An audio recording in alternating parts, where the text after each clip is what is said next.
চূড়ান্ত মনোনয়ন নয়, এই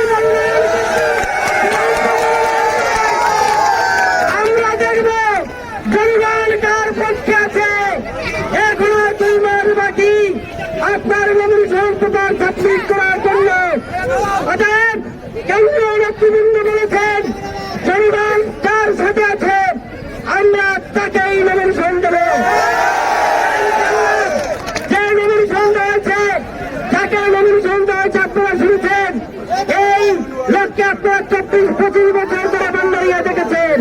কি করেছেন তিনি আপনারা জানেন। আর আজকে আওয়ামী দোষরদের সাথে ঐক্যবদ্ধ হয়ে আজকের তিনি বান্দারিয়ার পরিবেশকে নষ্ট করতেছেন। যদি কখনো এই নমিনেশন নিয়ে বান্দারিয়ার রাজনীতি অংশগ্রহণ করে বান্দারিয়ার বিএনপি আর ঐক্যবদ্ধ থাকবে না। বান্দারিয়ার বিএনপিকে শক্তিশালী করতে আরো ক্ষতিগ্রস্ত হবে। তার নমিনেশনের জন্য ঢাকায় যেতে হয়। আমরা নয়াপল্টন পার্টির অফিসের সামনে খালেদা জিয়ার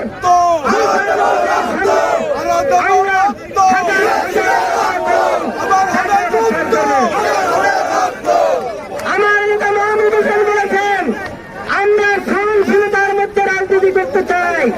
আমি সহনশীলতার মধ্যে রাজনীতি করে এসেছি। যিনি 5ই আগস্টের পূর্ব থেকে এই বান্দারিয়া কালখালী নেতারাবাদের মানুষকে ঐক্যবদ্ধ করেছেন।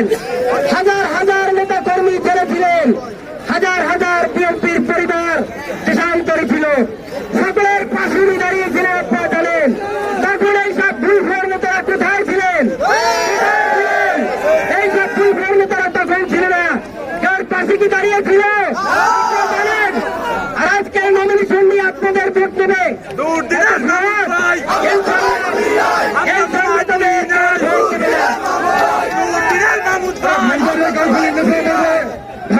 নির্বাচিত হওয়ার মতো কোন নেতা আছে?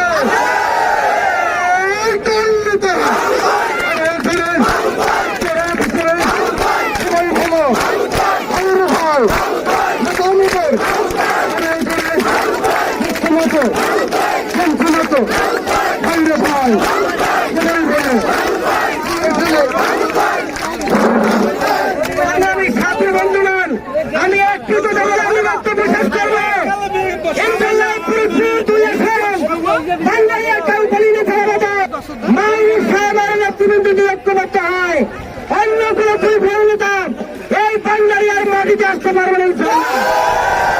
আমরা এখনো বলতে চাই যারা জনগণের জন্য কোনো কাজ করেন নাই, নেতা কর্মীদের দুর্নীতি করেন নাই, তারা বান্দারিয়ার মাটিকে আঘাত করতে আসবেন না। নেতা কর্মীদের আঘাত করতে আসবেন না। আঘাত করলে কিন্তু আমরা প্রতিঘাত করবেন।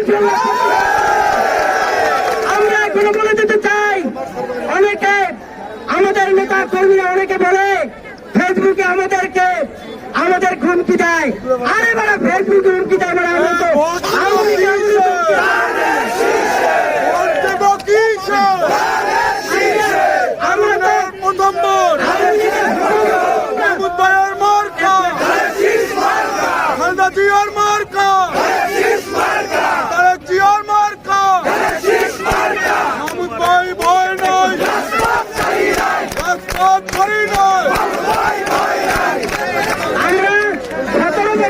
হামকি দুমকির ভয় পাই নাই, আওয়ামী লীগের পাইছি।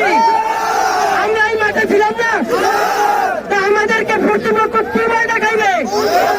আপনাদের যদি কাউকে ভয় দেখায়, আমরা যারা নেতৃত্ব মন্ডলী আছি, আমি আছি, আপনারা আমার সাথে বলবেন ইনশাল্লাহ। যদি প্রতিহত না করতে পারি বিএনপি আর কোনদিন করবো না ইনশাল্লাহ। এই মনোনয়ন ইনশাল্লাহ মাহমুদকে ইনশাল্লাহ নমিনেশন দিতে হবে। সেই কাজ আমরা আপনাদেরকে সাথে নিয়ে করবো ইনশাল্লাহ।